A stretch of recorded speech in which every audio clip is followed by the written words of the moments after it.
लगा हुआ है। किस प्रॉपर्टी के बारे में मैं बात कर रहा हूँ आपको अच्छी तरह से समझ में आ गया होगा कि जालना रोड की यही वो प्रॉपर्टी है जिसके ताल्लुक से हम ये बताना चाहते हैं कि कैसे सारे सरकारी नियमों को ताक पे रखकर किस तरह से अलग अलग गवर्नमेंट डिपार्टमेंट्स करोड़ों रुपए की लूट के इस धंधे के अंदर शामिल है। एक बात मैं साफ बताना चाहता हूँ कि जालना रोड की ये जो जगह है ये वक्फ बोर्ड की जगह है और वक्फ कानून के हिसाब से चाहे वो पुराना कानून हो 19 पहले सबसे पहले तो मैं आपको तारुफ करवा दूँ। हमारे फारूक पटेल साहब है जो वक्फ के केसेस लड़ते रहे हैं और जिनकी वजह से हमको बहुत मदद मिली है। शारिफ नक्शबंदी साहब है हमारे पार्टी के अध्यक्ष। तो वक्फ कानून के तहत कोई भी जमीन का को बेचा नहीं जा सकता है और ये सुप्रीम कोर्ट का भी ऑर्डर है, once a Waqf always a वक्फ। किसी भी हालत के अंदर वक्फ की प्रॉपर्टी आप लीज आउट कर सकते हैं लेकिन बेच नहीं सकते हैं। अब ये जो मामला है ये जालना रोड का तकरीबन 1 लाख स्क्वायर फीट का मामला है, 1 लाख स्क्वायर फीट। और जालना रोड के ऊपर रेट की कीमत क्या होगी आप अच्छी तरह से समझ सकते हैं। ये पूरी जमीन जो है ये कैलाश बाफना को ये अलॉट की गई थी, लीज के ऊपर उनको दिया गया था। जो मुतवल्ली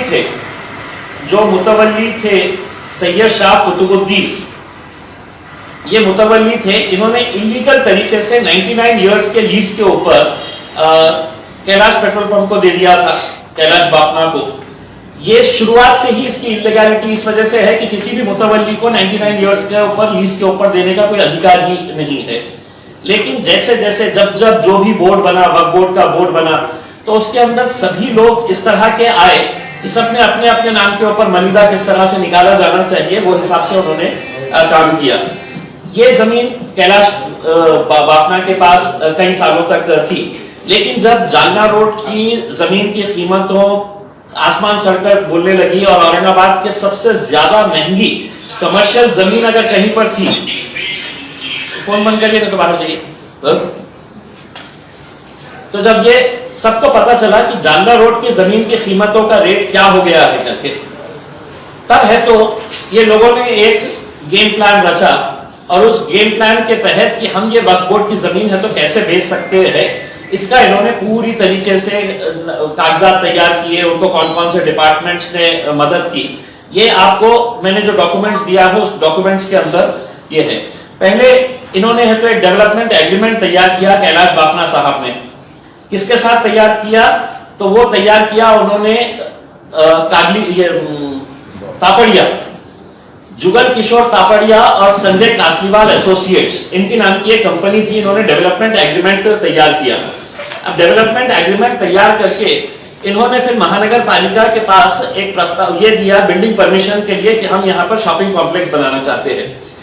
महानगर पालिका ने स्पष्ट तरीके से उनको ये कहा कि आप तो वक्फ बोर्ड से एनओसी लेके आइए, वक्फ बोर्ड की प्रॉपर्टी है करके। ये लिखित रूप के अंदर है, महानगर पालिका की पूरी फाइल है जिसके अंदर उन्होंने पूरा स्पष्ट बताया है कि आप वक्फ बोर्ड की एनओसी लेकर आइए करके। जब ये मामला समझ में आया कि वक्फ बोर्ड की एनओसी मिलेंगी नहीं क्योंकि आप वक्फ बोर्ड की प्रॉपर्टी को आप किसी भी तरह से दूसरे पर्पस के लिए यूज नहीं कर सकते है, तब उन्होंने क्या किया कि संजय कासलीवाल जो औरंगाबाद के बहुत मशहूर बिल्डर है, उनको जब समझ में आया कि ये मामला जो है ये पेचीदा है और ये मामले के अंदर अपन प्रॉब्लम में आ सकते हैं, वो कंपनी के बाहर हो गए। उन्होंने रिटायर कर लिया, अपने आप को रिजाइन करके उस कंपनी से बाहर हो गए। जुगल किशोर तापड़िया एंड संजय कासलीवाल एसोसिएट जो थे उसमें से संजय कासलीवाल बाहर निकल गए। अब बाहर निकल गए तो अंदर किसको लाया जाए? एक ऐसे शख्स को लाया जाए जो जमीनों के मामले के अंदर और खास तौर से वक्फ की जमीनों के मामले के अंदर बहुत महारत रखता है। तो इन्होंने लेकर आए यहाँ पर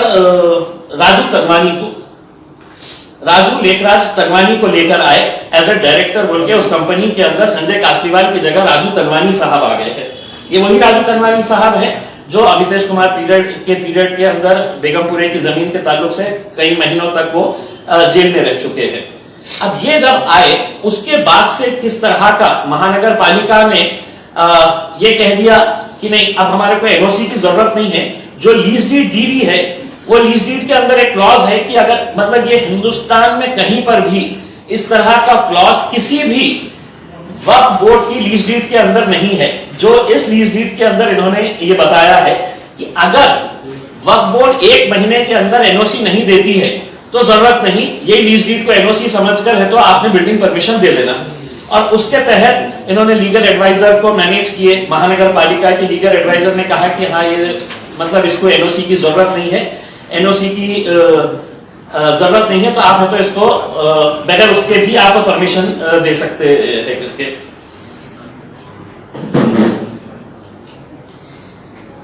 इसका टेक्निकल मैं आपको एक बता दूं कि ये जो है 1964 के अंदर ये एग्रीमेंट हुआ था। हमेशा 12 बजे प्रेस कॉन्फ्रेंस थी, तो अगर जिला अध्यक्ष अगर लेट आ रहे थे तो सर असल में एक एक्सीडेंट हो गया था रास्ते में, वो लेडीज और बच्चे को हॉस्पिटल तक कर दिया।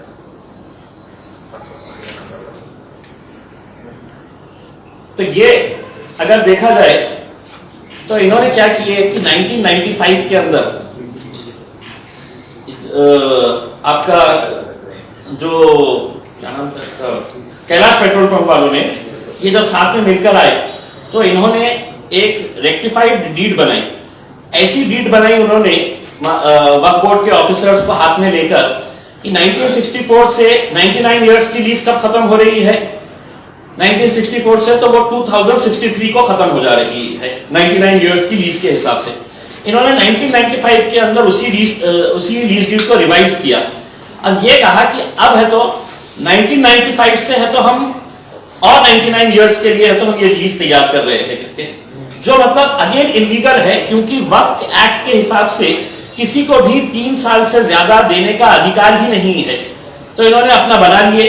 1995 के अंदर वक्फ बोर्ड का सीईओ जो भी होगा उसने है तो इनके साथ साठगांठ करके पूरा ये मामला कर लिया। अब ये जो मामला आया इसके बाद 96 में वक्फ बोर्ड को रियलाइज हुआ कि नहीं हमने तो 64 से दिए थे इनको जमीन, अब इन्होंने 1995 से है तो दोबारा है तो 99 इयर्स का लीज डीड एक्सटेंड कर दिए है करके। तो 96 के अंदर एक रजिस्टर्ड डीड फिर से तैयार हुई और उसके अंदर ये बताया गया कि नहीं आपका जो है वो 1964 से ही कैलकुलेट किया जाएगा। उस हिसाब से अगर देखा जाए तो 41 साल रहते थे। लेकिन अब इन्होंने बिल्डिंग परमिशन ले लिया, वहां पर जाकर है तो एक बड़ा कॉम्प्लेक्स तैयार हो गया। अब वो कॉम्प्लेक्स का जब किसी भी हालत के अंदर ये बेचा नहीं जा सकता है तो मैंने ये इसकी पूरी जानकारी बनाई और जानकारी बनाकर मैंने वक्फ के जो मंत्री है अल्पसंख्यक विकास व औकाफ, कौशल्य विकास व उद्योजकता जनाब नवाब मलिक साहब जो वक्फ के मिनिस्टर है, मैंने वक्फ के मिनिस्टर साहब को एक पत्र लिखा और उनको ये बताया कि साहब ये वक्फ की प्रॉपर्टी है और धड़ल्ले से इसकी खरीदो फरोख्त चालू है, करोड़ों रुपए का इसके अंदर लेन देन चल रहा है, करोड़ों रुपए के अंदर छोटी छोटी दुकानें बेची जा रही है करके।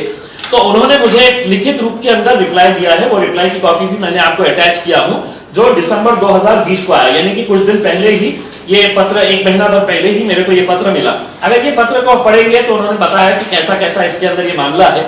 इसमें सिर्फ आखिरी का जो एक लाइन है, वो आखिरी की लाइन ये है, सदर जागे संदर्भात कोणतेही खरेदी विक्रीचे व्यवहार करण्यात येऊ नयेत असे जाहीर प्रकटन वक्फ मंडळाने काढले आहे। यानी कि वक्फ बोर्ड बोल रहा है कि ये इसकी जमीन के ऊपर कोई भी इसके ऊपर खरीदो फरोख्त हो नहीं सकती है, कोई इसको बेच नहीं सकता है। हमने ऐसा जाहिर प्रकटन दिए। अब मैं वक्फ बोर्ड के अधिकारियों से विनती करना चाहूंगा कि आप बताइएगा कि ये जाहिर प्रकटन कहां पर दिए हैं आपने। और जाहिर प्रकटन नहीं, वक्फ एक्ट के हिसाब से ये है, अगर आप कहेंगे कि हमने कोई तरीके का साप्ताहिक पेपर के अंदर दे डाले है, कोई तरीके का छोटे मोटे पेपर के अंदर, वक्फ एक्ट स्पेसिफिकली बोलता है कि अगर किसी को भी लीज दे रहे हैं तो आप उसके अंदर नेशनल डेली के अंदर और एक रीजनल टॉप डेली के अंदर है तो आपको है तो ये देना पड़ेगा कि हम ये लीज है तो इनको दे रहे हैं करके। ऐसा नहीं किया गया है। अब नवाब मलिक साहब ने बोले हैं तो मैं ये मानकर चलता हूं कि उन्होंने दिए होंगे, तो अब ये वक्फ बोर्ड की जिम्मेदारी है उन्होंने बताना कि जाहिर प्रकटन कहां पर दिए हैं करके। ये मामला जो है, जब ये मामला वक्फ बोर्ड के जरिए और इनके जरिए कोर्ट में गया तो वक्फ ट्रिब्यूनल का मतलब ये होता है कि जो वक्फ ट्रिब्यूनल का जो जज होता है वो डिस्ट्रिक्ट रैंक का, डिस्ट्रिक्ट जज के रैंक का होता है।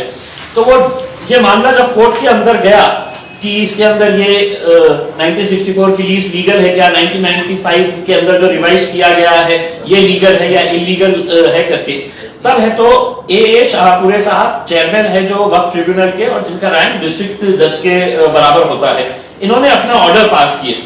ये कब का ऑर्डर है? ये 2018 के अंदर उन्होंने पास किए, और उस ऑर्डर के अंदर उन्होंने ये कहा है, it is hereby declared that lease deed dated 1911-1964 executed by the Mutawallis of the Dargah Hazrat Daud Ganj Lashkar Maghrabi Auliya Sahab and modified lease deed dated 2/6/1995 registered in the office of Sub Registrar Aurangabad executed by the Mutawallis of the Dargah with the consent of the board in respect of the suit property are void ab initio and are no effect। यानी कि इसका मतलब ये होता है कि शुरुआत से ही 1964 से ये जितना भी ये मामला है, ये पूरा टोटल ही ये बोगस है, इलीगल है। It is further declared that the permission for construction on the suit property granted by Aurangabad municipal corporation to the defendant is illegal and void. यानी कि इसके अंदर कोई भी मतलब नियम का ये नहीं किया गया है। उन्होंने लास्ट के अंदर ये कहा कि ये जजमेंट की copy, the certified copy of this judgment be sent to the sub registrar Aurangabad 2 for taking note of above said lease deeds as void। यानी कि सब रजिस्ट्रार के पास ये जजमेंट की कॉपी चले जाना और उनको ये बता देना कि इस जमीन के ताल्लुक से कोई भी रजिस्ट्री नहीं होगी। ये 2018 का जजमेंट है। अब 2018 का अगर ये जजमेंट है तो किस तरह से जुगल किशोर तापाड़िया, राजू तनवानी और बाफना, कैलाश बाफना ने ये जमीनों का जो धंधा किए हैं, जो बेचे हैं,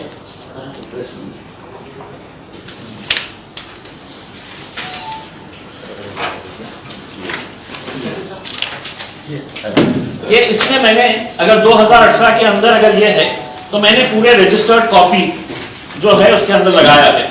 अब ये एक जमीन बेची गई है कितने में? तो 1,76 लाख किसको गई भी है? मकरंद मधुकर अनासपुरे, ये साहब ने खरीदे हैं। दूसरी जगह किसने खरीदे हैं? सुनील बबलराव इंगड़े, कितने में खरीदे हैं? 10,30 लाख। एक जमीन खरीदे है प्रदीप लालचंद मनकानी, कितना है? 14,52,06,000। एक जमीन खरीदी गई है विनोद लक्ष्मण दास चोटलानी, 9,27 लाख। अच्छा, खास बात यह है कि ये लीज डीड ट्रांसफर नहीं हुई है। ये जो जमीन बेची गई है ये सेल डीड है, जबकि कोर्ट ने कहा है कि रजिस्ट्री ऑफिस में किसी भी तरह का कोई सेल डीड नहीं करना चाहिए। दूसरी है 10,80 लाख सुनील चोटलानी, 8,18 लाख अजंता ट्रांसपोर्ट कंपनी दीपक पिता राजेंद्र जिंदल, 1,20 लाख मोहम्मद रियाजुद्दीन मोहम्मद मजहरुद्दीन, इन्होंने खरीदे हैं। 1,20 लाख ये फिर मोहम्मद रियाजुद्दीन, ये सब खरीदे हैं। ये इसका अगर पूरा अगर बिल्डिंग का अगर हिसाब अगर निकाले तो ये कितने में गया है करके। ये रजिस्ट्री की जो रेट है वो रजिस्ट्री का रेट आप ये समझ लीजिएगा कि व्हाइट के अंदर महज 30 to 40%, या हम ज्यादा से ज्यादा अगर पकड़ रहे तो हम 50% पकड़ के चलिएगा कि व्हाइट के अंदर 50% का।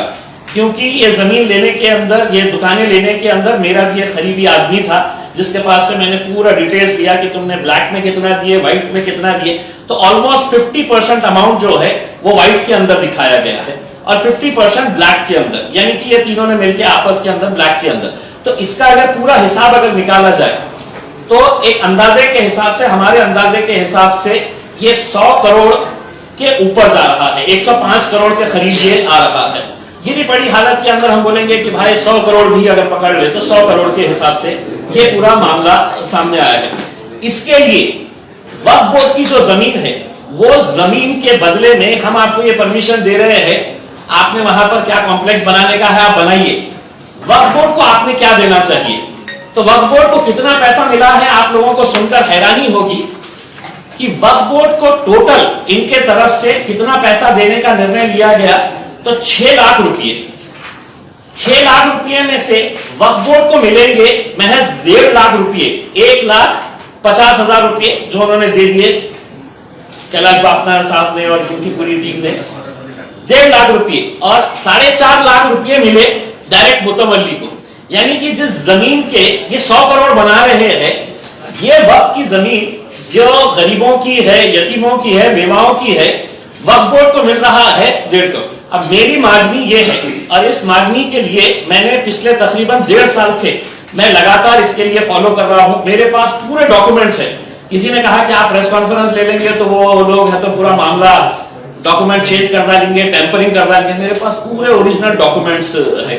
ये मामला जैसे ही हमको पता चला तो मुझे किस तरह का प्रेशर आया है, किन किन लोगों की तरफ से आया है, कौन कौन से धरना सेठों ने मुझे फोन कर कर कहा है कि साहब मिल लीजिएगा, एक बात कर लीजिएगा करके, उसमें ये सब हुआ। उसके बावजूद मैंने कल के दिन महाराष्ट्र के गृह मंत्री अनिल देशमुख साहब से एम्बेसडर होटल के अंदर गया, पूरे डॉक्यूमेंट्स लेकर गया, पूरे चीजें बताया उनको, और ये बताकर उनको ये कहा कि साहब ये इसके अंदर अगर सिर्फ एक प्रॉपर्टी के अंदर अगर 100 करोड़ रुपए का ये मामला है, इसके अंदर कौन कौन लोग शामिल है, तो महानगर पालिका का जो टाउन प्लानिंग सेक्शन है उनके अधिकारी शामिल है, जो विदाउट ऑब्टेनिंग द एनओसी इनको दे देते हैं, वो लीगल एडवाइजर उस वक्त जो भी रही होगी वो उसके अंदर शामिल है, और इनको कितना कितना पैसा दिया गया है ये भी मैंने कहीं ना कहीं से निकाला हूं कि किन किन लोगों को कैसा कैसा बांटा गया है। साथ ही साथ रजिस्ट्री ऑफिस के अंदर ये बंधन कारक होता है, ये कोर्ट ने जजमेंट दो या ना दो, ये एक्ट के हिसाब से अगर कोई भी किसी की भी जमीन लेके जाके अगर वहां पे अगर रजिस्टर कर देगा, उसमें आपकी खाली जमीन पड़ी है, मैंने जाके कहा कि मेरी रजिस्ट्री कर दो तो कर, आपको जिस किसी की भी जमीन है उसकी एनओसी होना पड़ता जरूरी है, कंपलसरी है। एक एक रजिस्ट्री के पीछे मुझे जो बताया गया है, रजिस्ट्री ऑफिस के अंदर विदाउट एनओसी के हम रजिस्टर करके देंगे आपको 25-25 लाख रुपए एक एक रजिस्ट्री के पीछे रजिस्ट्री ऑफिस के अंदर दिए गए। और मैं पूरी जिम्मेदारी के साथ ये कह रहा हूं, 25 लाख रुपए आपने देना, हमारे को वक्फ बोर्ड की एनओसी की जरूरत नहीं है, जो कानून के हिसाब से बंधन कारक है, जो कोर्ट के आदेश के हिसाब से बंधन कारक है कि आपने ये जमीन का कोई भी खरीदो फरोख्त नहीं होना चाहिए, क्योंकि ये वक्फ की जमीन है, कोर्ट ने भी कहा और रूल के हिसाब से भी है। अब आप अंदाजा लगाइएगा कि तकरीबन मेरे हिसाब से 80 के करीब शॉप्स वहां पे निकले हैं, 25-25 लाख के हिसाब से रजिस्ट्री ऑफिस के जितने भी अधिकारी हैं, कल से उनकी नींद उड़ी हुई है जब से मैंने उनको ये दिया हुआ हो, वो भी हाथ पैर मार रहे हैं कि किस तरह से इसको मामले को। साथ ही साथ जो लैंड रिकॉर्ड ऑफिस है वो लैंड रिकॉर्ड ऑफिस, और सबसे ज्यादा इसके अंदर अगर कोई दोषी है तो ये जगह के मुतवल्ली मतलब ये होता है कि वक्फ की जमीन हम आपको दे रहे हैं, आप उसके केयर टेकर हैं। ये जितने भी मुतवल्लियां हैं ये समझ रहे हैं कि ये जमीन हमारे बाप की जागीर है करके, तो इसको बेच डालो, अपने को पैसा चाहिए, चलो ये टुकड़ा तुम ले लो करके। तो वक्फ बोर्ड के अधिकारी, वक्फ बोर्ड के कर्मचारी, मुतवल्ली, महानगर पालिका के अधिकारी, रजिस्ट्री ऑफिस के अधिकारी, लैंड रिकॉर्ड्स के अधिकारी, ये सब लोग इसके अंदर दोषी है। मैंने पूरा सबूत के साथ तो दिया है। गृह मंत्री साहब ने कल ही कमिश्नर साहब को आदेशित किया, उनको बताया कि इसके लिए है तो डिटेल के अंदर छानबीन जा करके इसकी इंक्वायरी करें। अब मुझे मालूम है कि ये लोग कितने धन्ना सेठ है करके, अगर ये सिर्फ एक छोटी सी रजिस्ट्री के लिए 25 लाख रुपए दे सकते हैं तो ये किस लेवल के ऊपर कहां मैनेज कर सकते हैं ये भी मुझे मालूम है। अब मैं ये बता रहा हूं, अब ये या तो हमने ये प्रेस कॉन्फ्रेंस ले ले और खत्म कर दे मामला, इसके बाद कोई कार्रवाई ही ना हो करके। मैंने इसके अंदर स्पष्ट तौर के ऊपर लिखा है, अगर आप पढ़ेंगे जो निवेदन मैंने दिया हूं, इसका जालना रोड औरंगाबाद या वक्फ बोर्डाच्या जागेवर अवैधरित्या अतिक्रमण करून बेकायदेशीर व नियमबाह्य बांधकाम करून जवळपास 100 कोटी रुपयांचा महाघोटाळा करणाऱ्यांची व त्यांना प्रत्यक्ष व अप्रत्यक्षरित्या सहकार्य करणाऱ्या सर्व अधिकाऱ्यांविरुद्ध फौजदारी गुन्हे नोंदविण्यात यावे, अन्यथा मी स्वतः खासदार या नात्याने दिनांक 26 फेब्रुवारी 2021 रोजी सामूहिक आमरण उपोषण करणार असून कायदा व सुव्यवस्थेचा प्रश्न निर्माण झाल्यास त्याची सर्वस्वी जबाबदारी प्रशासनाची राहील और मैं अकेले नहीं बैठने वाला हूं। हमने ये तय किए हैं कि कम से कम मेरे साथ 26 फरवरी को 1000 लोग हम जिला अधिकारी के सामने बड़ा पेंडॉल लगा के 1000 लोग, उसकी नोंदनी हमने करना शुरू कर दिए थे। हम पूरे मराठवाड़ा के लोगों को अलग अलग जिले से यहाँ पे बुलाएंगे और 1000 लोग 26 फरवरी से, अगर 26 फरवरी तक इनके ऊपर FIR रजिस्टर नहीं हुई तो हम आमरण उपोषण के ऊपर हम बैठने वाले हैं, क्योंकि हमको मालूम है कि किस लेवल के ऊपर ये कहां जाकर कैसा कैसा मैनेज कर सकते हैं। मुझे पुलिस कमिश्नर के ऊपर पूरा विश्वास है कि उन्होंने एक अच्छा ऑफिसर डेप्यूट करेंगे और इस मामले के अंदर बहुत ज्यादा कायदे कानून की जाने की जरूरत नहीं है, आपको इंक्वायरी करने की जरूरत नहीं है। हमारे साथ अगर उनका इंक्वायरी ऑफिसर 1 घंटे के लिए भी अगर बैठ गए, हमारे वकील साहब के साथ बैठ गए, तो मैं समझता हूं ये दूध का दूध पानी का पानी हो जाएगा। और ये मामला, अगर आप समझ रहे हैं कि हम सिर्फ यही मामला ले रहे हैं, देखिए दिक्कत हमारे साथ ये हो रही है कि हमने इससे पहले क्रांति चौक की जगह के मामले में हम आवाज उठाई, वहां पर गए, हमने जो भी तोड़फोड़ हुई, वहां पर हंगामा हुआ, पुलिस ने हमारे ऊपर केस रजिस्टर हुआ। आज उसकी स्टेटस क्या है? वो वही लोग अतिक्रमण करके बैठे हुए हैं जिनको हमने हटाना चाह रहे थे, वहां से हटाना चाह रहे थे। हमारे उसको के अंदर हमारा क्या हुआ, तो हमारे ऊपर केसेस रजिस्टर हुए। अब हमको हर 8 दिन को है तो कोर्ट में जाकर हाजिरी देना पड़ता है कि वहां पे आपने क्रांति चौक के ऊपर तोड़फोड़ किए है करके। ये जमीन क्यों नहीं वापस मिली? तो उस वक्त भी वक्फ बोर्ड के जो सीईओज होंगे, वक्फ बोर्ड के जो अधिकारी होंगे, सेक्रेटरीज होंगे, ये सब इसके अंदर मिले हुए हैं। अब आप 100 करोड़ के अंदर आप अंदाजा लगा लीजिएगा कि इसके अंदर बंटवारा कैसा हुआ होगा उसमें। हमारा यही एक मांग है कि इस ताल्लुक से प्रशासन ने, सरकार ने गंभीरता से इस मामले को लेकर, अगर इनके ऊपर FIR रजिस्टर नहीं करती है तो हम बड़ा आंदोलन चलाएंगे, हम भूख हड़ताल के ऊपर। मैं खुद एक खासदार की हैसियत से मैं वक्फ बोर्ड की जमीन को बचाने के लिए मैं खुद अपने 1000 लड़के, हमारे पार्टी के सीनियर लोग या जनरल जो पब्लिक है, उसके अंदर ये राजनीति का मुद्दा नहीं है। वक्फ की जमीनें जो है ये गरीब यतीम बेवाओं के लिए है। जालना रोड के ऊपर अगर आप देखेंगे, आधे से ज्यादा जमीन जो है वो वक्फ की है। वहां पर कौन बैठा हुआ है? तो कोई धन्ना सेठ बैठे हुए हैं। यही जमीन के बाजू देख लीजिएगा कौन बैठा है, यही जमीन के ये तरफ देख लीजिएगा, सब वक्फ की जमीन है। मुतवल्लियों ने बेच दिए और बेचने के बाद धड़ल्ले से तो इसकी रजिस्ट्री डी ये वो सब होती जा रही है। अब हम आप यही उम्मीद करते हैं कि सरकार इसको संजीदगी से लेगी और एक्शन लेगी।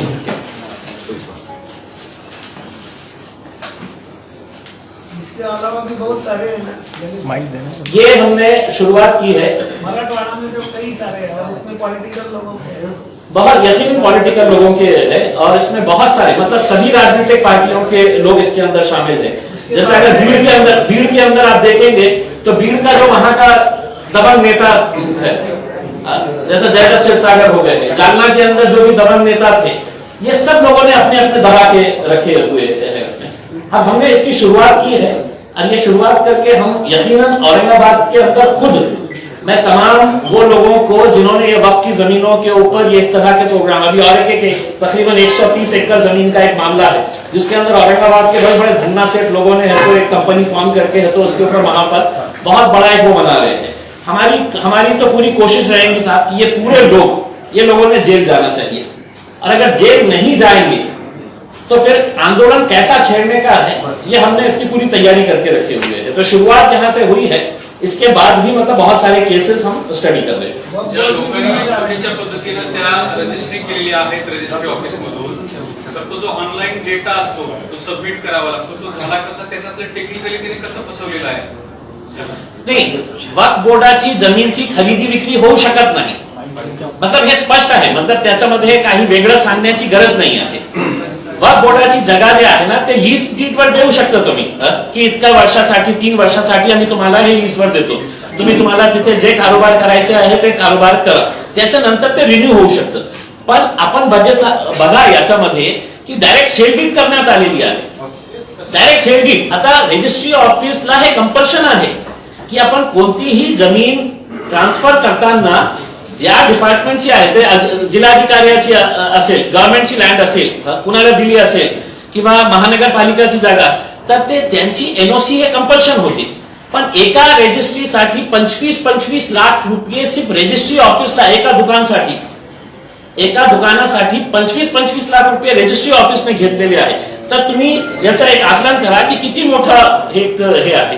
आणि मला तर हे विचारायचे आहे की तापडिया साहेबांनी जे आता ते खूप आजारी आहे, का हे केलेलं आहे, आता हे फायनल डेज मध्ये आपण का असं करावं, मला दुःख हे वाटतं की आता इतकं त्यांनी पैसे कमवलेले आहे, जाता जाताना हे इतकं हे. आणि संजय कासनीवालला विचारा की तुम्ही संजय कासनीवाल साहेब तुम्ही बाहेर का पडले होते. म्हणजे नाही कळालं आम्हाला. नाही ते त्यांनी स्वतः मला सांगितलं की मी खूप आजारी आहे, मी बोलू शकत नाही. फायनल एक्झिट नाही ते काही असू द्या, मला हे सांगायचे आहे की आपल्याकडे इतकं आपण पैसे कमावलेले आहे, हे गोरगरिबांचे पैसे कशासाठी पाहिजे आता. मला एक सांगा विद्याजी की तुम्ही एवढं इन्व्हेस्टिगेशन केलेलं आहे की टाउन प्लॅनिंग रजिस्ट्रीचे ऑफिसर, महानगरपालिकेचे ऑफिसर, त्याच्यानंतर वर्क बोर्डाचे अधिकारी याच्यामध्ये सामील आहे असं म्हणता तुम्ही, मग एवढे वेग आरोप का करता तुम्ही, त्यांची नावं का सांगत नाही. जर तुम्ही एवढं इन्व्हेस्टिगेशन केलं असेल तर तुम्ही एक अधिकाऱ्याचे नाव सांगा ना. नाही काय आहे की मला 1995 आणि 96 मध्ये वक्फ बोर्डाचे कोण कोण अधिकारी होते, कोण सीईओ होता हे मला माहित नाही, पण मी एक सांगतो ना, इन्क्वायरी मध्ये ती येईल ना की 1995 मध्ये कोणी हे केलेलं आहे. जे टाउन प्लॅनिंग रेकॉर्ड टाउन प्लॅनिंगचेही 2003 ला कोण लीगल ऑफिसर होती, मी वर्ष सांगतो ना, ते इन्क्वायरी मध्ये आपण इन्क्वायरी केली, पोलिसांनी इन्क्वायरी केली तर ते स्पष्ट होतील ना. आणि मी संजय कासनीवाल जे बाहेर पडले त्यांच्या या केस मध्ये काही संबंध नाही, कारण त्याला कळालं होतं की बाबा यामध्ये आपण भागडीत पडायचे नाही, आपण जेलमध्ये जाऊ शकतो, तर बाहेर पडले. कागनीवाल यांचे नाव घेतो ना मी. दुसरा म्हणजे राजू तनवानी यांचं नाव घेतो ना मी. हे सगळं करत असताना ही पॉलिटिशियनचे नाव झाली. टाउन प्लॅनिंग मध्ये काही तुमच्या इन्व्हेस्टिगेशन मध्ये काही अधिकारी आढळले असतील. नाही हे बघा, महानगरपालिकाची संपूर्ण फाईल आहे. आता त्याच्यावर जे सिग्नेचर्स आहे ते मला मतलब एक सिग्नेचर मला कळाली की मतलब कोण होतं टाउन प्लॅनिंग मध्ये, तर त्यावेळी एक चांबले म्हणून कोणी आहे त्याची सिग्नेचर आहे याच्यावर. चांबले मतलब ऐसे इनिशियल्स आहे त्यांचे. आता लीगल ऍडवायझर कोण आहे म्हणजे याचा हे नाही आहे की मी त्याचं नाव घेत नाही. कोणाकडे तक्रार केली आहे का? आता इन्क्वायरी जेव्हा होईल तर ते कळेल ना की हे सिग्नेचर कोणाची आहे करते. हे मला आता मी सांगू शकत नाही की हे सिग्नेचर कोणाची आहे, पण हे सगळे डॉक्युमेंटेड आहे, हे महानगरपालिकेचेच आहे. त्याच्या संदर्भात तुम्ही गृहमंत्र्यांना तक्रार दिलेली आहे, मात्र याचा संरक्षण विभाग जो आहे हा जो प्रकार आहे तो पोलिसांकडचा नाही, तर हा म्हणजे महसुली प्रकार येतो किंवा तशा स्वरूपाची तुम्ही कुठे तक्रार केली आहे का, न्यायालयात जाणार आहात का, कसं काय? नाही मी हे जे कंप्लेंट केलेली आहे. आता एक गोष्ट हे होऊ शकतं की जेव्हा ट्रिब्युनलने हे दिलं, एक जजमेंट दिलं 2018 ट्रिब्युनलने की हे सगळं इलिगल आहे, याच्यामध्ये आपण रजिस्ट्री ऑफिसला इन्फॉर्म करा की याच्या बाबतीत कोणताही सेल डीड एग्रीमेंट होणार नाही, हे सगळं दिलं. नंतर ते कोर्टात गेले आणि कोर्टाने हायकोर्टाने त्यांना स्टे दिलं. कशासाठी दिलं की आपण हे जे जागा महानगरपालिका हे जे वक्फ बोर्ड बोलत आहे की हे एन्क्रोचमेंट आहे त्याच्या बाबतीत, पण ट्रिब्युनलने किंवा हायकोर्टाने हे सांगितलं नाही की तुम्ही 2018 पासून हे कोर्टात जेव्हा प्रकरण आहे तर तुम्ही लॉकरात आपला हे बांधा आणि ते विकून टाका करते. आता तुम्हाला एक दुसरी गोष्ट एक सांगतो की 2018 पासून 2020 पर्यंत वक्फ बोर्डाने एफिडेव्हिट सबमिट केली नाही आणि दरवेळी ते हे मागणी करत आहे. तर हे जे केस आहे, जो कोर्टामध्ये केस आहे ते वेगळं केस आहे की त्यांचं हे अतिक्रमणचं आहे. वक्फ बोर्ड म्हणतं की हे अतिक्रमण आहे, हे इलिगल आहे, हे बनवलेलं जे आहे हे सगळं इलिगल आहे.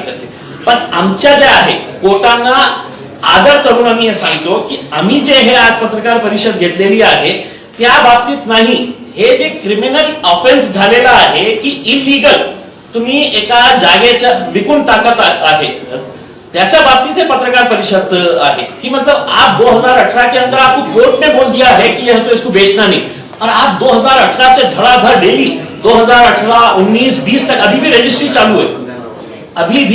चालू है उसकी. यानी कि इसका मतलब यह है कि वक्फ बोर्ड ने बोला कि हम खामोश बैठते हैं, तुम जल्दी से निकाल दो, जितने बेच सकते हो उतने बेच डालो, हमारे को क्या देना है दे डालो करके. तो ये पूरा मामला इस तरह का आया है. इसमें सब लोग शामिल है, इसमें वक्फ बोर्ड उतना ही जिम्मेदार है वक्फ बोर्ड के सीईओ से लेके कहां पे कौन कौन लोगों ने कितना कितना बनाए होंगे आप अंदाज लगाइए। या सगळ्या प्रोसेस मध्ये वक्फ बोर्ड, महानगरपालिका, आणखी काही जे ऑफिसर्स आहेत ते कोण कोण आहेत, आता पुन्हा तोच प्रश्न आहे की कोण कोण अधिकारी आहेत, कारण मोठ्या अधिकाऱ्यांच्या परमिशन शिवाय हे सगळे मोठे गोष्टी होत नाही. तर त्यावेळेस कोणते कोणते अधिकारी होते, कोण कोण अधिकारी होते, महानगरपालिकेचे कमिशनर कोण होते, वक्फ बोर्डाचे संचालक कोण होते, आणखी काय कलेक्टर होते, त्यांची यादी आहे का, म्हणजे हे जबाबदार आहेत असं तुम्हाला म्हणायचंय का नाही? हे जबाबदार हा मला त्याला जोडून एक प्रश्न आहे थांबा. हे एक जे आहे त्याला जोडून एक प्रश्न जयंत हरवाडकर सहाय्यक नगर रचनाकार हे ज्यांच्या काळात हे झालं होतं. मग त्याच्यामध्ये चांबले यांची सिग्नेचर आहे, विधी सल्लागार महानगरपालिका औरंगाबाद यांची जे सिग्नेचर आहे त्याच्यातून हे कळत नाही की हे कोण होती. 2017च्या हे आहे. तर सहाय्यक रचनाकार हे यांच्याही सिग्नेचरवरून हे स्पष्ट होत नाही की हे सिग्नेचर कोणाची आहे करके. पण मला हे सांगायचे आहे हे सगळं फाईल आहे. आता मी जे कोणी इन्क्वायरी करेल ते रेव्हेन्यू डिपार्टमेंटला करू द्या, पोलिसांना करू द्या, अँटी करप्शनला करू द्या, मी सगळं फाईल देतील ना. आता महानगरपालिकेमध्ये ते गेलं आणि त्यांनी विचारलं की ह्या 2017 मध्ये हे टाउन प्लॅनिंग डिपार्टमेंट मध्ये कोण कोण होतं तर स्पष्ट होतील ना. म्हणजे कुणाचंही नाव लपवण्याचं कारण नाही.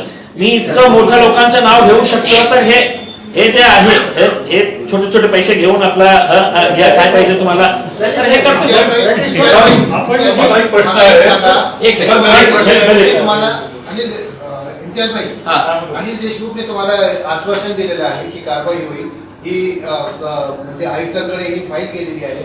तरी पण आता तुम्ही हे कशाला देताय? तुम्ही कोर्टामध्ये का जात नाही की डायरेक्ट या लोकांवर गुन्हे दाखल करा किंवा हे करा, उपोषण वगैरे करून कायदा सुव्यवस्था आपण केल्याची गरज काय? आता मी पुन्हा एक गोष्ट सांगतो की संजय भाटिया म्हणून जे हे आहे लोकायुक्त, अपर लोकायुक्त जे आहे, मी मुंबईला गेलो होतो त्यांच्याकडे आणि त्यांना हे सगळं प्रकरण सांगितलं आणि मी त्यांना सांगितलं की साहेब मी याच्या बाबतीत फक्त महानगरपालिका किंवा जे कन्सर्न लोक आहेत त्यांना हे सांगितलेलं नाही. तुम्ही माझ्या हे प्रेस रिलीज बघितलं असेल तर मी याच्या बाबतीत पंतप्रधानांना पण लिहिलेले आहे आणि पंतप्रधानाकडून हे महाराष्ट्र सरकारला निर्देशित करण्यात आलेले आहे की हे प्रकरण खासदार इम्तियाज जलील साहेबांनी आणलेले आहे, याची सखोल चौकशी करून आम्हाला रिपोर्ट पाठवा. मी पंतप्रधानांना लिहिलं. मग मी कुणाला लिहिलं तर सेंट्रल मायनॉरिटी हे जे आहे सेंट्रल गव्हर्नमेंटचे मायनॉरिटी डिपार्टमेंट हे सगळ्यांनी मला उत्तर दिले की हे जे मामला आहे हे राज्य सरकारची आहे. Ministry of minority affairs Pramod Kumar Das IAS secretary त्यांनी मला दिले. I have got the matter examined as the matter falls within the purview of the state government. A copy of your above referred letter has been forwarded to State Government of Maharashtra via Ministry's letter for necessary action in the matter. मी सगळ्यांकडे हे पाठवलेलं आहे. मला हे सांगायचे आहे की कोर्टाचा दरवाजा माझ्यासाठी उघडा आहे. पण हे जे आहे हे चीटिंग केस आहे. हे चीटिंग केस मध्ये पोलिसांनी तक्रार करायला पाहिजे. जसं राजू तन्वानी जेलमध्ये जे गेलं होतं ना तसंच प्रकारचं आहे की कोणाची जमीन घेऊन आपण आपलं रजिस्ट्री करून हात विकून टाकली होती. तर तसंच प्रकार हे आहे. तर यामध्ये हे 3 तर लोक जायलाच पाहिजे आणि त्यांच्यासोबत जे अधिकारी आहेत त्यांनाही जेलमध्ये जायला पाहिजे. मतलब याच्यामध्ये काही एक प्रश्न असा आहे की ह्या 100 कोटीचा 150 कोटीचा 200 कोटीच्या घोटाळ्यामुळे ज्या सर्वसामान्य औरंगाबादकरांचे तुम्ही खासदार आहात त्याच्या जीवनावर काय परिणाम होणार आहे दैनंदिन जीवनावर? नाही, सगळ्यांच्या बाबतीत मी बोलत नाही. मी आपल्याला स्पष्टपणे हे सांगतो की वक्फ बोर्डची जी जागा असते ते कशासाठी असते की गोरगरीब, यतीम, बेवा, गरीब जो लोक असते त्यांच्यासाठी शाळा बनवण्यासाठी, त्यांच्यासाठी काही काम करण्यासाठी. हे वक्फ बोर्डाची जागावर हे धन्नासेठ लोक बसून आणि मुस्लिम समाजातले जे लोक आहेत ते ऑटो रिक्षा चालवणार, ते त्याच बिल्डिंगच्या समोर ते पंक्चर बनवणार, ते काही भजिया चालणार. याच्यासाठी हे आहे का? अनेक असे राज्य आहे हरियाणामध्ये वक्फ बोर्डाची जागेवर मेडिकल कॉलेजेस एस्टॅब्लिश केलेले आहे. मला दाखवा वक्फ बोर्डाचे आपली सरकार आहे काँग्रेस, राष्ट्रवादी आणि शिवसेनेला मी ओपन चॅलेंज करतो. पूर्ण महाराष्ट्रामध्ये मला एकही असा प्रोजेक्ट दाखवा, एक प्रोजेक्ट आपल्याकडे 93 हेक्टर्स जागा आहे पूर्ण महाराष्ट्रामध्ये. एक प्रोजेक्ट दाखवा महाराष्ट्रामध्ये की जे लोकांसाठी तुम्ही केलेले आहे. तुम्ही जगा मला दिली, मी घर बांधलं, त्यांनी दुकान बांधलं, धंदा सेटाला विकून टाकलं. आपण तुम्ही लोकांच्या हितासाठी काय प्रोजेक्ट आणलं. मी तर औरंगाबाद मध्ये एक स्किल डेव्हलपमेंट युनिव्हर्सिटी आणण्यासाठी मुनगंटीवार साहेबांच्या मागे लागलो होतो. आता या गव्हर्नमेंट मध्ये मी पुन्हा जाऊन त्यांना विनंती केली की साहेब फक्त जागा पाहिजे आम्हाला, वक्फची जागा द्या, पैसे नको पाहिजे आम्हाला, पैसे आम्ही उभा करू. आम्ही अनेक लोकांशी बोललो, अनेक मोठे मोठे जो फंडिंग करणारे ट्रस्ट आहे त्यांनी तयारी दर्शवली की नाही हो तुम्ही जागा द्या, आम्ही तिथे स्किल डेव्हलपमेंट युनिव्हर्सिटी तयार. त्या स्किल डेव्हलपमेंट युनिव्हर्सिटीमध्ये आपण चांगलं काम करू शकतो ना. म्हणजे याचा अर्थ हे आहे की ज्यांच्याकडे पैसे आहेत ते सगळं जागा लुटून खाणार. काहीतरी कुठेतरी अंत व्हायला पाहिजे ना सामान्य लोकांचे. 2018 पासून हा प्रकार समोर आलेला आहे. न्यायालयाचे ऑर्डर आहेत. त्यावेळेस तुम्ही आमदार होतात, खासदार होतात, तरी पण त्यावेळेस पुढे काही आणलं नाही. आणि नेमकं आता पूर्ण कॉम्प्लेक्स पूर्ण झालेला आहे. यावेळेस सगळ्यांची पुढे काय नाही, मी माझ्या 2018-19 पासून मी माझा पत्रव्यवहार करत होता. आपल्याला आश्चर्य वाटेल एक खासदार या नात्याने जेव्हा मी पत्र लिहितो महानगरपालिकाला की मला याच्या बाबतीत आपण डिटेल्स दिया करते की तुम्ही परमिशन दिली होती का, कोणत्या आधारावर दिली होती. मला 4 पत्र पाठवावे लागले, 4 पत्र, आणि सगळं त्याचा उल्लेख मी दिलेला आहे की कोणकोणत्या महिन्यामध्ये मी पाठवलेले आहे. अनेक रिमाइंडर्स. तुम्हाला असं वाटत आहे की इतकं सोपं आहे का की ज्या लोक लुटून खाणारे आहे ते मला पेपर देतील का की बाबा हे घ्या तुम्ही पेपर्स द्या. त्यांना माहित होतं. आणि हे सगळं डॉक्युमेंट मध्ये मी आपल्याला किती वेळा हे त्यांना पत्र दिले, वक्फ बोर्डाला किती वेळा हे मी पत्र लिहिलेले आहे, हे सगळं मी डॉक्युमेंट्स दिलेले आहे. म्हणजे असं नाही आहे की मी वाट बघत होतो. आपण जे कागद दिलेले आहेत ते लीज डीड आहेत का सेल डीड आहेत, म्हणजे याच्यावर तो लीज म्हणजे भाडेपट्टीचं हस्तांतरण असा उल्लेख आहे. आपण वारंवार सर हे आपल्याला हे सांगतो. हे जे प्रॉपर्टी देण्यात आलेली आहे कोणती दस्त क्रमांक 5242019 2019 को ये रजिस्टर्ड हुआ है.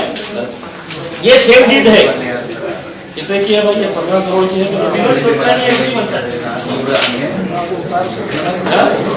1 करोड़ 50 लाख. ये सेल डीड है सर.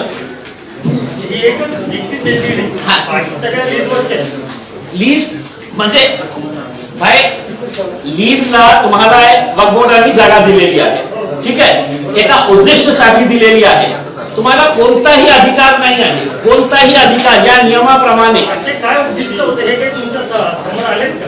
कोणत्या उद्दिष्टासाठी ती जागा यांना भाडेतत्वावर देण्यात आली? आता ते काय आहे की त्यांचा बिझनेस होता. मग 1995 मध्ये जेव्हा त्यांनी रिवाइज केली तर त्यामध्ये स्पष्ट लिहिलेलं आहे की तुम्ही तुमच्या गोडाऊन तिथे बांधू शकतो, तिथे तुम्हाला जे आपल्या बिझनेस एक्सपांड करण्यासाठी पाहिजे तर तुम्ही करू शकता. पण मला जागा मिळाली, मी एक ऍप्लिकेशन देतो की साहेब मी खूप गरीब आहे, मला हे जागा द्या, मी देतो आणि मी फारुख पटेल साहेबांना ते विकून टाकतो की साहेब तुम्ही घ्या आता. आणि मी काय करतो की त्यांच्याकडून 1-2 कोटी रुपये देतो आणि तुम्ही पण घ्या. हे असं नियमाप्रमाणे चालतच नाही. लीज ही नाही चालत किंवा सेल डीड तर चालतच नाही.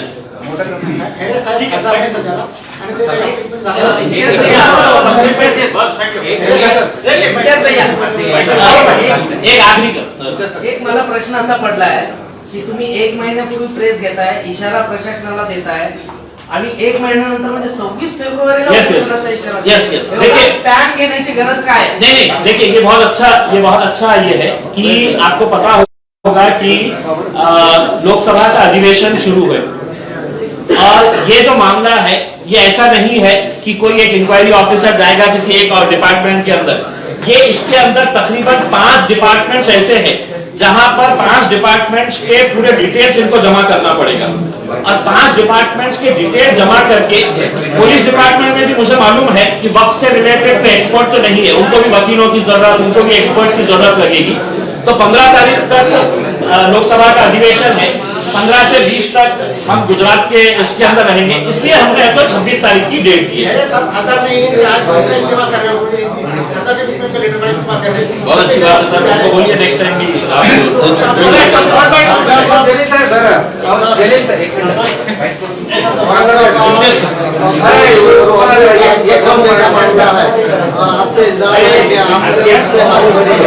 मैं साफ तरीके से बता दूं कि मैं टोटली इस बात के विरोध में हूँ कि वक्फ बोर्ड का ऑफिस औरंगाबाद से कहीं पर भी दूसरी जगह पे लगाया जाए।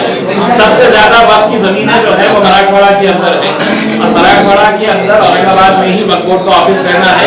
ये स्पष्ट तरीके से ये गलत खबर फैलाई गई है कि मैंने इसका समर्थन किया है। मैं कट्टर विरोधी हूँ इस बात का कि यहाँ से वक्फ बोर्ड नहीं निकला।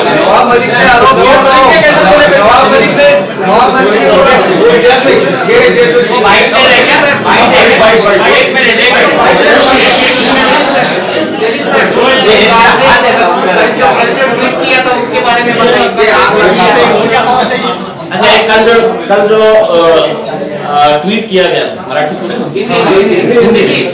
देखिए, पुणे मुंबई एक्सप्रेसवे का एक वीडियो हमारे ही औरंगाबाद के अखिल सागर बॉडी लाइन के अंदर जो सागर होटल है वो और उनके साथ उनकी फैमिली गाड़ी में जा रही थी। उस वक्त लोनावाला के करीब, मुंबई से पूना आते वक्त लोनावाला घाट के करीब ट्रैफिक जाम था और वहां पर ये जो गाड़ी थी, इस गाड़ी के पीछे ही इनकी गाड़ी थी और सामने वाली गाड़ी के अंदर जो लोग बैठे थे वो लोग रास्ता बनाने के लिए हाथ में बंदूक लेकर लोगों को डराकर अपना रास्ता बना रहे थे। ये इतने डर गए थे दूसरे लोग कि उनको ऐसा लग रहा था कि ये लूटने के लिए तो नहीं निकले हैं।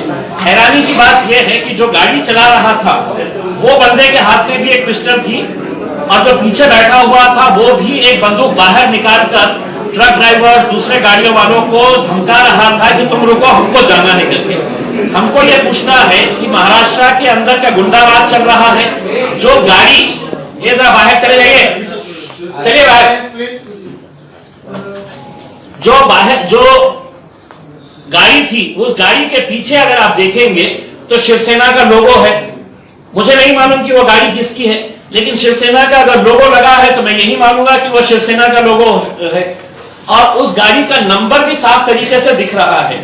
अब ये घटना होने के इतने घंटे होने के बावजूद भी अभी मुझे पता चला है कि गृह राज्य मंत्री ने कहा कि हम इंक्वायरी करेंगे। अब कहीं इंक्वायरी क्या करेंगे? आपकी बंदूक साफ दिख रही है, गाड़ी का नंबर दिख रहा है, इसके ऊपर कार्रवाई करिए। मुझे एक मीडिया वाले ने कहा कि आप एफआईआर करेंगे क्या? मैंने कहा कि मैं नहीं करूंगा, मैंने पूरी जिम्मेदारी के साथ वो डाल दिया है। अब अगर आपको कार्रवाई करना है करे, नहीं तो अपने जितने भी आपके गुंडे मवालियां हैं उनके सबके हाथ में बंदूक दे दे और इसी तरह का गुंडा राज चलाइएगा करके। ये मैं उद्धव ठाकरे साहब को, गृह मंत्री अनिल देशमुख साहब को और महाराष्ट्र के डीजीपी साहब को कहता हूं कि मैंने पूरी जिम्मेदारी एक खासदार की हैसियत से ये वीडियो डाला है। आपको कार्रवाई करना है करिए, नहीं करना है तो और बंदूकें चलाइए जिसके हाथ में देना है। तुमच्या इंस्टाग्रामच्या पेजला एक पोस्ट आहे, त्यामध्ये भारताचा नकाशा पूर्ण दाखवून आलेला नाही, काश्मीरचा नकाशा त्यात काढून टाकलेला आहे. मी इंस्टाग्राम वापरत तुमचंच पेज आहे. एफआईआर रजिस्टर करा, कुणालाही सांगा एफआईआर रजिस्टर करायला. मी इंस्टाग्राम यूज नाही करत. आपलं माहिती आहे राज ठाकरे परत अयोध्येला जात आहे. एक मिनिट तुम्ही जाणार नाही का? राज ठाकरे ओळखत नाही काय काय काय अरे रुका यार,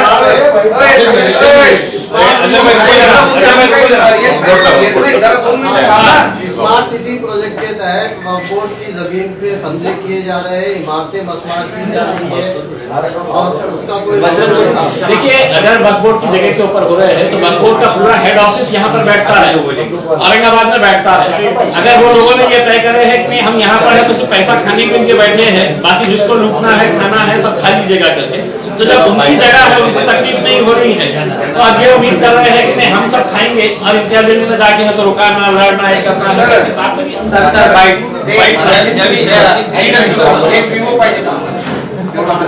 मराठी मूळ केस नाही, हे जे जागा आहे औरंगाबाद मध्ये जालना रोड सगळ्यात जास्त पैशाची जागा, सगळ्यात कॉस्टली जागा कुठे असेल औरंगाबाद मध्ये तर ते जालना रोडची जागा आहे आणि त्या जालना रोडची जागावर कैलाश बाफना, जुगल किशोर तापाडिया, राजू लेकास तनवानी हे तिघांनी मिळून कशा प्रकारे या वक्फ बोर्डाची जागा विकून टाकलेली आहे हे सगळे पुरावे सहित मी दिलेले आहे. मी याच्या बाबतीत पूर्ण पुरावे हासिल केलेले आहे आणि यामध्ये हे फक्त 3 लोक सामील आहे असं नाही आहे. औरंगाबाद महानगरपालिकाच्या टाउन प्लॅनिंग डिपार्टमेंटचे अधिकारी, रजिस्ट्री ऑफिसचे अधिकारी ज्यांनी एक रजिस्ट्री करण्यासाठी 25-25 लाख रुपये या लोकांकडून घेतले आणि लँड रेकॉर्ड ऑफिस, त्याचसोबत या जागेचं जो मुतवल्ली होतं, जे कस्टोडियन होतं या जागेचा, ज्याची जबाबदारी हे होती की आपल्याला या जागेचं रक्षण करायचे आहे आणि वक्फ बोर्डाचे सगळे अधिकारी जे गप्प बसलेले आहे हे सगळं बघून हे जे जागा विकण्यात आलेली आहे टोटली इलिगल आहे. कोर्टाने तसा आदेश दिलेला आहे. कोर्टाने हे सांगितलेलं आहे की याची रजिस्ट्री होऊ नये, तरी सुद्धा रजिस्ट्री होत आहे आणि हा सगळा प्रकार 100 कोटी रुपयाचा आहे आणि त्याच्या बाबतीत मी महाराष्ट्राचे गृहमंत्री अनिल देशमुख साहेबांना स्वतः भेटून हे सगळं दस्तावेज दाखवून एका उच्चस्तरीय जांचची मागणी केलेली आहे आणि त्यांनी मला आश्वासन दिलेले आहे पोलीस कमिशनरामार्फत की आम्ही याची सखोल चौकशी लावून जे कोणी दोषी असतील त्याच्यावर कारवाई करू आणि नाही कारवाई केली तर 26 फेब्रुवारी पासून मी 1000 कमीत कमी 1000 लोकांसोबत जिल्हाधिकारी समोर मी आमरण उपोषणवर बसणार आहे. जगह कितनी है सर? 1 lakh square feet.